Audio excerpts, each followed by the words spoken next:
The Love Hypothesis by Ali Hazelwood. Is it a prank? It must be a prank. Am I on national TV?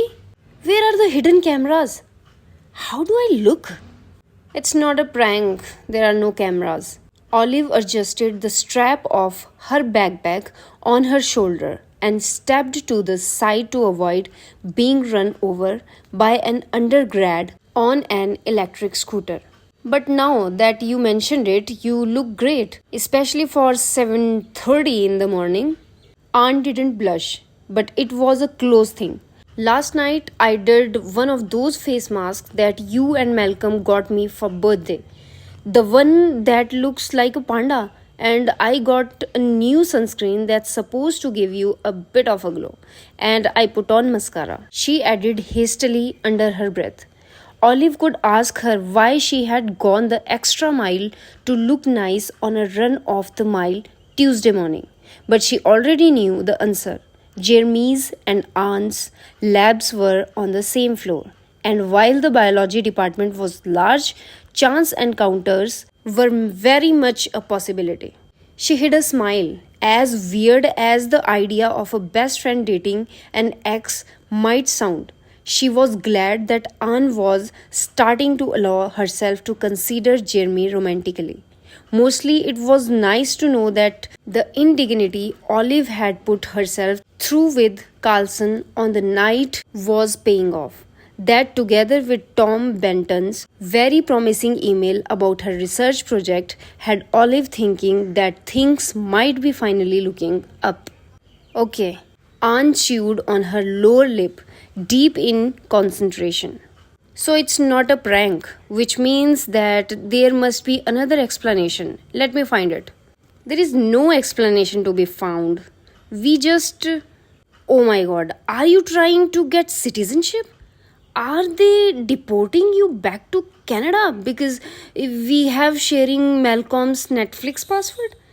Tell them we didn't know it was a federal crime. No, wait, don't tell them anything until we get you a lawyer. And all, I will marry you. I will get you a green card and you won't have to. Anne! Olive squeezed her friend's hand tighter to get her to shut up for a second. I promise you, I'm not getting deported. I just went on a single date with Carlson. Anne scrunched her face and dragged Olive to a bench on the side of the path, forcing her to sit down. Olive complied, telling herself that were their positions inverted. Had she caught Anne kissing Adam Carlson, she had probably have the same reaction. Hell, she had probably be busy booking a full-blown psychiatric evolution for Anne. Listen, Anne started. Do you remember last spring when I held your hair back while you projectile vomited the 5 pounds of spoiled shrimp cocktail you are at Dr. Park's retirement party? Oh, yes, I do. Olive cocked her head, pensive. You ate more than me and never got sick. Because I am made of sterner stuff, but never mind that. The point is, I am here for you and always will be, no matter what. No matter how many pounds of spoiled shrimp cocktail you projectile vomit, you can trust me. We are a team, you and I. And Malcolm, when he's not busy screwing his way through the Stanford population. So, if Carlson is secretly an extraterrestrial life form planning a takeover of Earth that will ultimately result in humanity being enslaved by evil overlords who look like cicadas, and the only way to stop him is dating him, you can tell me and I will inform NASA. For God's sake. Olive had to laugh. It was just a date. Anne looked pained. I just don't understand. Because it doesn't make sense. I know, but there is nothing to understand. It's just we went on a date. But why all? You're beautiful and smart and funny and have excellent taste in knee socks. Why would you go out with Adam Carlson? Olive scratched her nose. Because he is. It cost her to say the word. Oh, it cost her, but she had to. Nice. Nice? Anne's eyebrows shot up so high they almost merged with her hairline. She does look extra cute today, Olive reflected, pleased. Adam as Carlson? Well, yeah, he is. Olive looked around as if help could come from the oak trees or the undergrads rushing to their summer classes. When it didn't seem forthcoming, she just finished lamely. He's a nice asshole, I guess. Anne's expression went straight up, disbelieving. Okay, so you went from dating someone as cool as Jeremy to going out with Adam Kelson. Perfect. This was exactly the opening Olive had wanted. I did, and happily, because I never cared that much about Jeremy. Finally, some truth in this conversation. It wasn't that hard to move on, honestly, which is why, please, Anne, put that boy out of his misery. He deserves it, and above all, you deserve it. I bet he is on campus today. You should ask him to accompany you to that horror film festival so I don't have to come with you and sleep with the lights on for the next 6 months. This time, Anne blushed outright. She looked down at her hands, picked at her fingernails, and then she began to fiddle with the hem of her shorts before saying, I don't know, maybe, if you really think that. The sound of an alarm went off from Anne's pocket, and she straightened to pull out her phone. Crap, I have got a diversity in STEM monitoring meeting, and then I have to run 2 essays. She stood, picking up her backpack. To get together for lunch? Can't have a TA meeting. Olive smiled. Maybe Jeremy's free though. Anne rolled her eyes, but the corner of her mouth were curving up. It made Olive more than a little happy. So happy that she didn't even flip her off when Anne turned around from the path and asked, Is he blackmailing you? Huh? Carlson, is he blackmailing you? Did he find out that you are an aberration and pee in the shower? First of all, it's time efficient. Olive glared. Second, I find it oddly flattering that you had think Carlson would go to these ridiculous lengths to get me to date him. Anyone would, all because you're awesome. Anne grimaced before adding, except when you are peeing in the shower. Jeremy was acting weird, which didn't mean much since Jeremy had always been a bit awkward, and having recently split from Olive to date her best friend was not going to make him any less so. But today he seemed even weird than usual. He came into the campus coffee shop a few hours after Olive's conversation with Anne and proceeded to stare at her for 2 good minutes, then 3, then 5. It was more attention than he had even paid to Olive, yes, including their dates.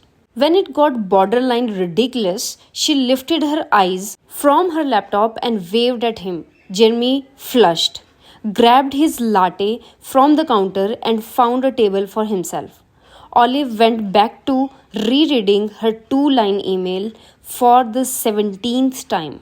Today, 12 a.m. from Olive Smith @ stanford.edu to Tom Benton @ harvest.edu. Subject: Re-Pancreatic Cancer Screening Project. Dear Benton, thank you for your response. Chatting in person would be fantastic. What day will you be at Stanford? Let me know when it's most convenient for you to meet. Sincerely, Olive. Not 20 minutes later, a fourth year who worked with Dr. Holden Rodriguez over in pharmacology came in and took a seat next to Jeremy. They immediately started whispering to each other and pointing at Olive. Any other day, she would have been concerned and a little upset, but Dr. Benton had already answered her email, which took priority over anything else, really. Today, 10:26 a.m. from Tom Benton @ harvest.edu to Olive Smith @ stanford.edu. Subject: Re-Pancreatic Cancer Screening Project. Olive, I am on sabbatical from Harvest this semester, so I will be staying for several days. A Stanford collaborator and I were just awarded a large grant, and we will be meeting to talk about setup, etc. Okay, if we play it by ear, once I'm there. Cheers, TB, sent by iPhone. Yes, she had several days to convince him to take on her project, which was much better than the 10 minutes she had originally anticipated. Olive fist pumped, which led to Jeremy and his friend staring at her even more weirdly. What was up with them anyway? Did she have toothpaste on her face or something? Who cared? She was going to meet Tom Benton and convinced him to take her on pancreatic cancer. I am coming for you. She was in an excellent mood until 2 hours later, when she entered the biology TA meeting and a sudden silence dropped in the room. About 15 pairs of eyes mixed on her, not a reaction she was accustomed to receive. Hi. A couple of people said hi back. Most averted their gazes. Olive told herself that she was just imagining things. Must be low blood sugar or high, one of the two. Hi, Olive.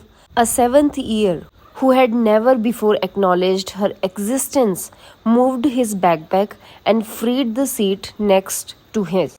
How are you? Good. She sat down gingerly, trying to keep the suspicion from her tone. You? Great.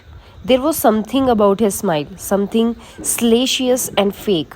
Olive was considering asking about it when the head TA managed to get the projector to work and called everyone's attention to the meeting. After that, things became even weirder. Dr. Aslan stopped by the lab just to ask Olive if there was anything she had liked to talk about. Chase, a grad in her lab, let her use the PCR machine first, even though he usually hoarded it like a third grader with his last piece of Halloween candy. The lab manager winked at Olive as he handed her a stack of blank paper for the printer. And then she met Malcolm in the all gender restroom, completely by chance, and suddenly everything made sense. You sneaky monster, he hissed. His black eyes were almost comically narrow. I have been texting you all day. Oh, Olive patted the back pocket of her jeans and then the front one, trying to remember the last time she had seen her phone. I think I might have left my phone at home. I can't believe it. Believe what? I can't believe you. I don't know what you're talking about. I thought we were friends. We are. Good friends. We are. You and Anne are my best friends. What? Clearly not. If I had to hear from Stella, who heard it from Jess, who heard it from Jeremy, who heard it from Anne. Hear what? Who heard it from I don't even know who. And I thought we were friends. Something icy crawled its way up Olive's back. Could it be? No, it couldn't be. Hear what? I'm done. I'm letting the cockroaches eat you and I'm changing my Netflix password. Oh no, Malcolm, hear what? That you are dating Adam Carlson? Olive had heard, never been in Carlson's lab. But she knew where to find it. It was the biggest, most functional research space in the whole department, covered by all and never ending source of resentment towards Carlson. She had to swipe her badge once and then once more to access it. She rolled her eyes both times. The second door opened directly onto the lab space, and maybe it was because he was as tall as Mount Everest and his shoulders were just as large. But Carlson was the very first thing she noticed. He was peering at a sudden blot next to Alex, a grad who was 1 year ahead of Olive. But he turned towards the entrance the moment she came in. Olive smiled weakly at him. mainly out of relief at having found him. It was going to be all right. She was going to explain to him what Malcolm had told her, and without a doubt, he was going to find the situation categorically unacceptable and fix it for the both of them, because Olive could not spend her next 3 years surrounded by people who thought that she was dating Adam freaking Carlson. The problem was, Carlson wasn't the only one to notice Olive. There were over a dozen benches in the lab and at least 10 people working at them. Most of them, all of them, were staring at Olive, probably because most of them, all of them, had heard that Olive was dating their boss. Fuck her life. Can I talk to you for a minute, Dr. Carlson? Rationally, Olive knew that the lab was not furnished in a way that made echoing possible. Still, she felt as though her words bounced off the walls and repeated about 4 times. Carlson nodded, nonplussed, and handed the southern blot to Alex before heading in her direction. He appeared either unaware or uncaring that approximately two-thirds of his lab members were gaping at him. The remaining ones seemed to be on the verge of a hemorrhagic stroke. He led Olive to meet room just outside the main lab space, and she followed him silently, trying not to dwell on the fact that a lab full of people who thought that she and Carlson were dating and just seen them enter a private room alone. This was the worst, the absolute worst. Everyone knows, she blurted out as soon as the door closed behind her. He studied her for a moment, looking puzzled. Are you okay? Everyone knows about us. He cocked his head, crossing his arm over his chest. It had been barely a day since they had last talked, but apparently long enough for Olive to have forgotten his presence, or whatever it was that made her feel like she was small and delight whenever he was around. Us? Us. He seemed confused, so Olive elaborated. Us dating, not that we are dating, but Anne clearly thought so, and she realized that the world were tumbling out and forced herself to slow down. Jeremy. And he told everyone, and now everyone knows, or they think they know, even though there's absolutely nothing to know, as you and I know. He took it in for a moment and then nodded slowly. And when you say everyone? I mean everyone. She pointed in the direction of his lab. These people, they know. The other grads, they know. Sherry, the department secretary, she totally knows. Gossip in this department is the worst, and they all think that I am dating a professor. I see, he said, seeming strangely unbothered by this clusterfuck. It should have calmed Olive down, but it only had the effect of driving her panic up a notch. I'm sorry this happened, so sorry, this is all my fault. She wiped a hand down her face. But I think that I understand why Anne would tell Jeremy. I mean, getting those two together was the whole point of this charade. But why would Jeremy tell everyone? Carlson shrugged. Why wouldn't he? She looked up. What do you mean? A grad student dating a faculty member seems like an interesting piece of information to share. Olive shook her head. It's not that interesting. Why would people be interested? He lifted one eyebrow. Someone once told me that gossip in this department is the worst. Okay, point taken. She took a deep breath and started pacing, trying to ignore the way Carlson was studying her. How relaxed he looked, arm across his chest while leaning against the conference table. He was not supposed to be calm. He was supposed to be incensed. He was a known dick with a reputation for arrogance. The idea of people thinking that he was dating a nobody should be mortifying to him. The burden of freaking out should not be falling on Olive alone. We need to do something, of course. We need to tell people that this is not true and that we made it all up. Except that they will think that I'm crazy and maybe that you are True, so we have to come up with some other story. Yes, okay. We need to tell people we are not together anymore. And what will Anne and what's his face do? Olive stopped pacing. Won't your friends feel bad about dating if they think we are not together or that you lied to them? She had not thought of that. Maybe, but it was not true that Anne had seemed happy. Maybe she had already invited Jeremy to accompany her to that movie festival, possibly right after telling him about Olive and Carlson. Damn her. But this was exactly what Olive had wanted. Are you going to tell her the truth? She let out a panicked sound. I can't, not now. God, why did Olive ever agree to date Jeremy? She wasn't even into him. Yes, the Irish accent and the ginger hair were cute, but not worth any of this. Maybe we can tell people that I broke up with you? That's very flattering. Dr. Carlson deadpanned. She couldn't quite figure out if he was joking. Fine, we can say that you broke up with me. Because that sounds credible? He said dryly, almost below his breath. She was not sure she had heard him correctly and had no idea what he might meant, but she was starting to feel very upset. Fine, she had been the one to kiss him first. God, she had kissed Adam Carlson. This was her life. There were her choices. But his action in the break room the day before surely hasn't helped matters. He could at least display some concern.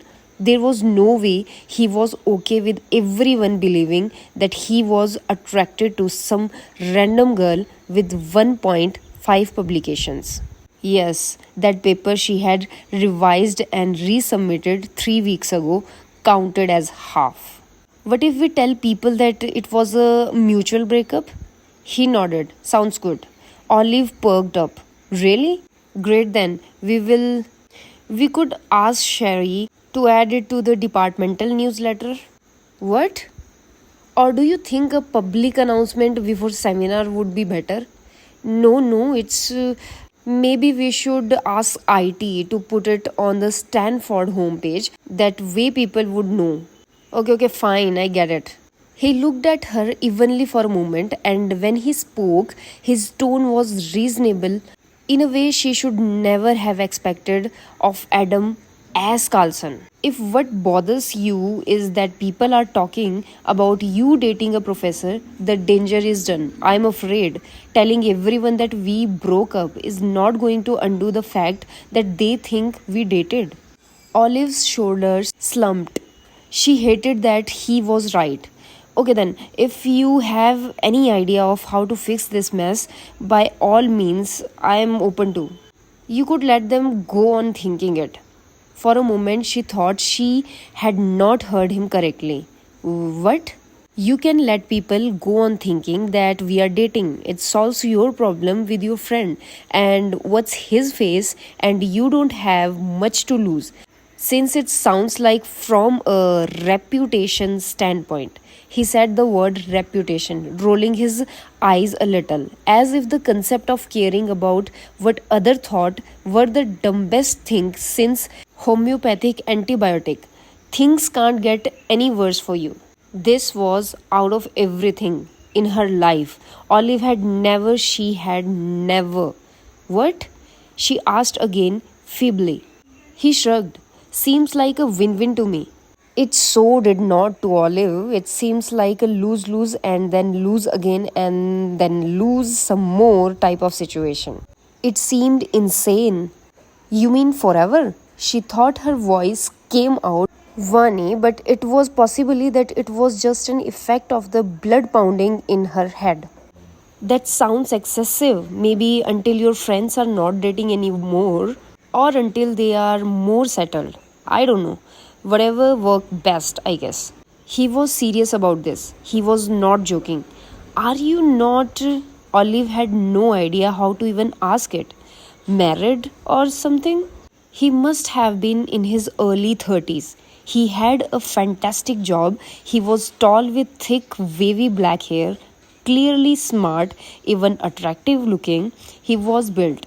Yeah, he was a moody dick, but some women wouldn't mind it.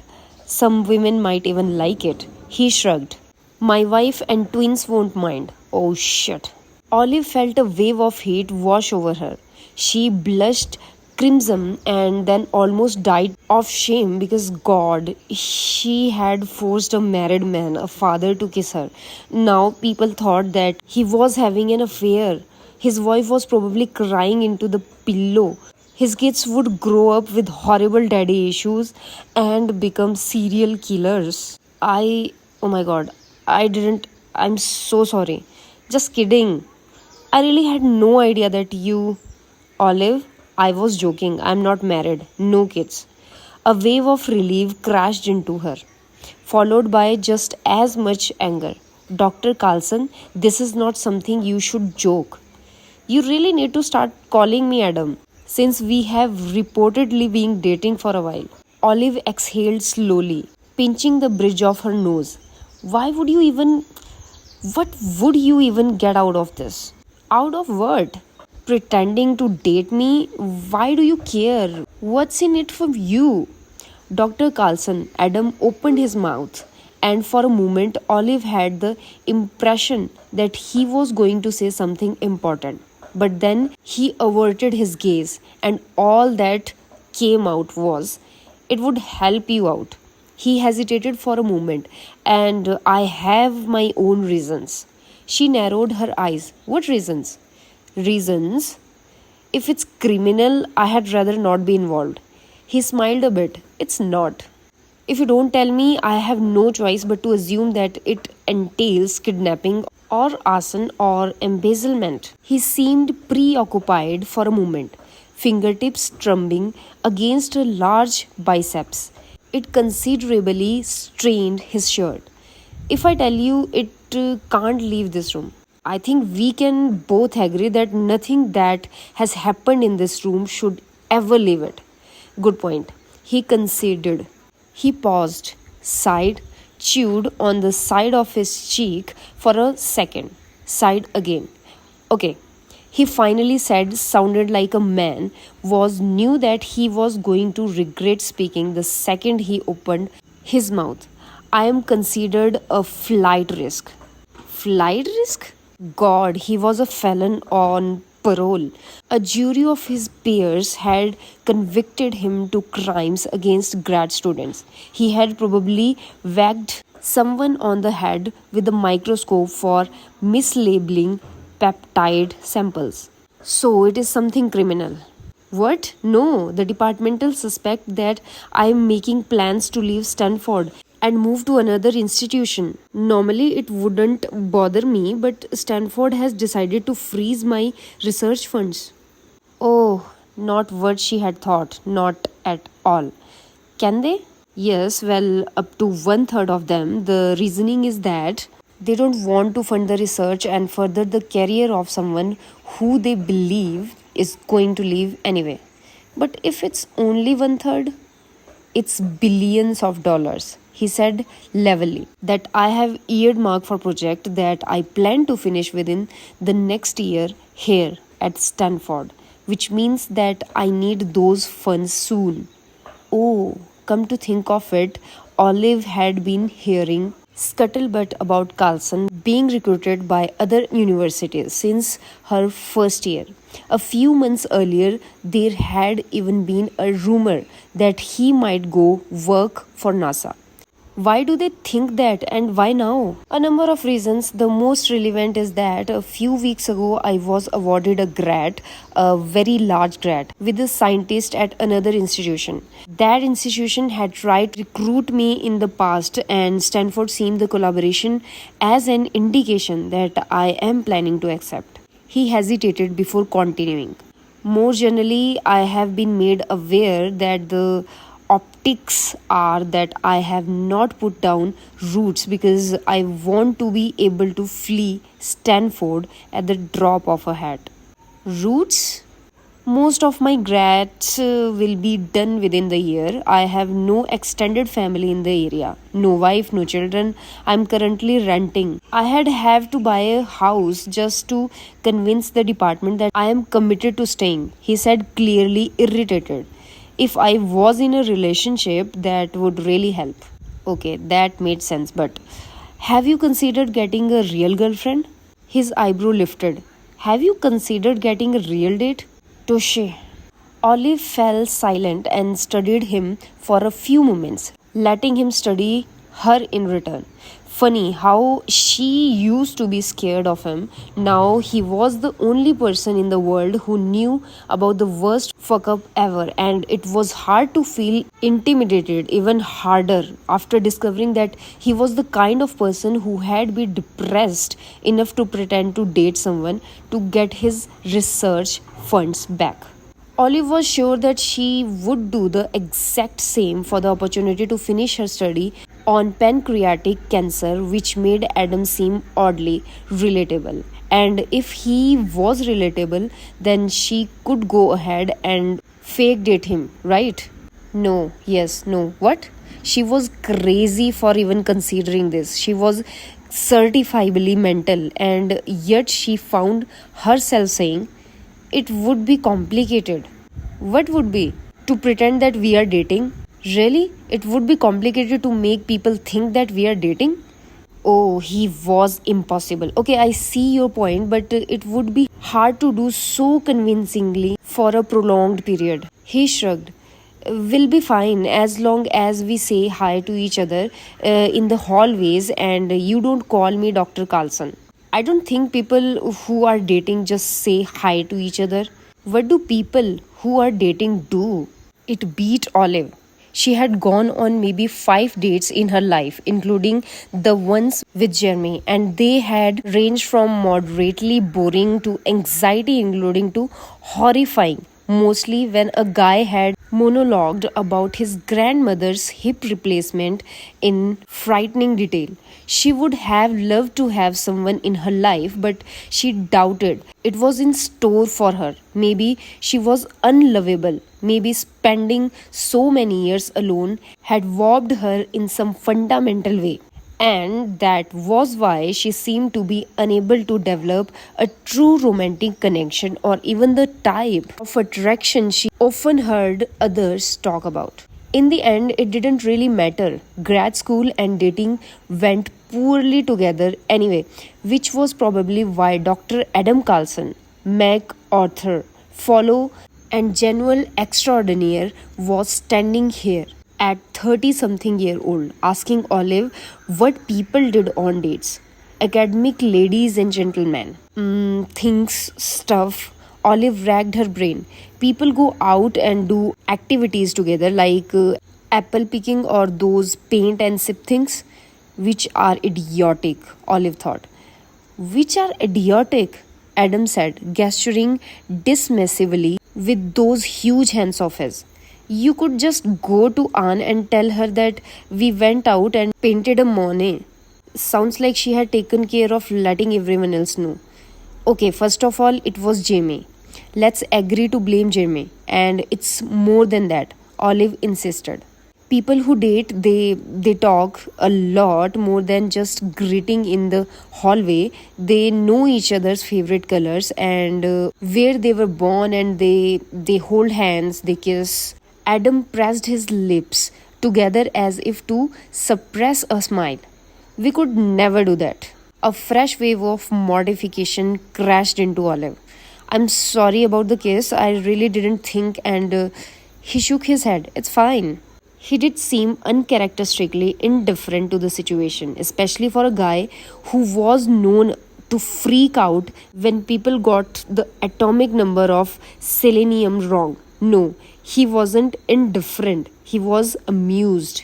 Olive cocked her head. Are you enjoying this? Enjoying is probably not the right word, but you have to admit that it's quite entertaining. She had no idea what he was talking about. There was nothing entertaining about the fact that she had randomly kissed a faculty member because he was the only person in the hallway, and that, as a consequence, of that spectacularly idiotic action, everyone thought she was dating someone she had met exactly twice before today. She burst into laughter and folded into herself before her train of thought was ever over. Overwhelmed by the sheer improbability of the situation. This was her life. These were the results of her action. When she could finally breathe again, her abs hurt and she had to wipe her eyes. This is the worst. He was smiling, staring at her with a strange light in his eyes. And would you look at that? Adam Carlson had dimples, cute ones. Yep, and it's all my fault. Pretty much, I kind of yanked Aunt's chain yesterday, but yeah, I had say that it's mostly your fault. Fake dating, Adam Carlson. Olive would have to be a lunatic. Wouldn't it be a problem that you are faculty and I'm a graduate student? He tilted his head, going serious. It wouldn't look great, but I don't think so, no. Since I have no authority whatsoever over you and am not involved in your supervision, but I can ask around. It was a epically bad idea. The worst idea ever entertained in the epically bad history of a bad idea. Except that it really would solve this current problem of hers, as well as some of Adam's. In exchange for saying hi to him once a week and making an effort not to call him Dr. Carlson. It seemed like a pretty good deal. Can I think about it? Of course, he said calmly, reassuringly. She hadn't thought she had be like this. After hearing all the stories and seeing him walk around with that perpetual frown of his, she really hadn't thought she had been like this, even if she didn't quite know what this even meant. And thank you, I guess, for offering Adam. She added the last word like an afterthought, trying it out on her lips. It felt weird, but not too weird. After a long pause, he nodded. No problem, Olive.